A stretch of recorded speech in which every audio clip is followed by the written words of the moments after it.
کہ اس کو نا کندھے پہ اٹھا اٹھا کے گھومتا رہا، کچھ سمجھ نہیں آئی۔ تو پھر اللہ تعالی نے کووں کو بھیجا اور دو کوے اس کے سامنے آئے، آپس میں لڑ پڑے۔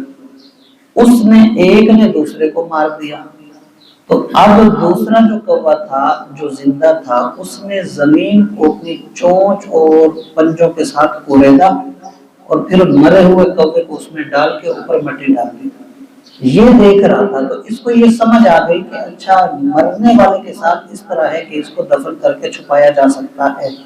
تو اس نے اپنے بھائی کو اسی طرح سے دفن تو کر دیا، لیکن اس وقت اس کو یہ احساس ہوا کہ میں اتنا بھی نہ ہو سکا کہ اس قبر جتنا ہو جاتا کہ اس نے تو مارا، اور اس کا مطلب یہ کہ وہ ایک طریقہ کار ہے اور وہ، لیکن مجھے اتنے کی عقل نہ آئی۔ تو اس کو بڑا ہی ندامت ہوئی اور یہ معاملات اس کے ہوئے۔ تو اس چیز کو قرآن مجید نے ان آیات کے اندر بیان کیا۔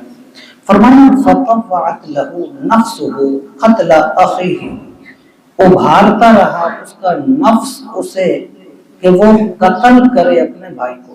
فَقَتَلَهُ، تو اس نے قتل کر دیا۔ فَأَصْبَحَ مِنَ الْخَاسِرِينَ، جب قتل کیا تو اب وہ خسارے والوں میں شامل ہو گیا، وہ نقصان میں آ گیا، کیوں؟ اب اس سے ہو چکی تھی بات، تو وہ خسارے میں آ گیا۔ فرمایا فَبَعَثَ اللَّهُ غُرَابًا، تو اللہ نے بھیجا کوے، یعنی کوے کو بھیجا، يَبْحَثُ فِي الْأَرْضِ، تو اس نے کھریدا زمین کو، یعنی کہ وہ مٹی کو چونچ کے ساتھ اور پنجوں کے ساتھ کھریدا۔ تو فرمایا لِيُرِيَهُ كَيْفَ يُوَارِي سَوْءَةَ أَخِيهِ، تاکہ دکھائے اس کو، قابیل کو، کہ کس طرح چھپائے وہ اپنے بھائی کی لاش کو۔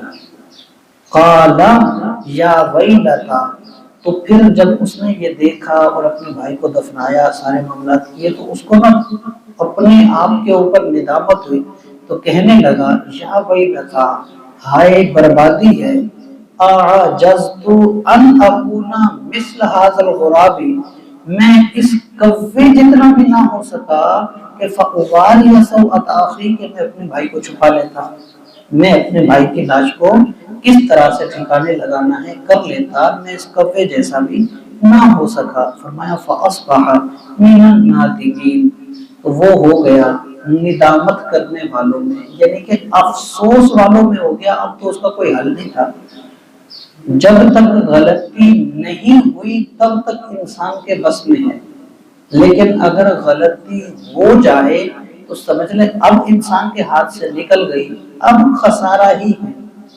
اس لیے ہمیشہ سوچنا چاہیے کام سے پہلے۔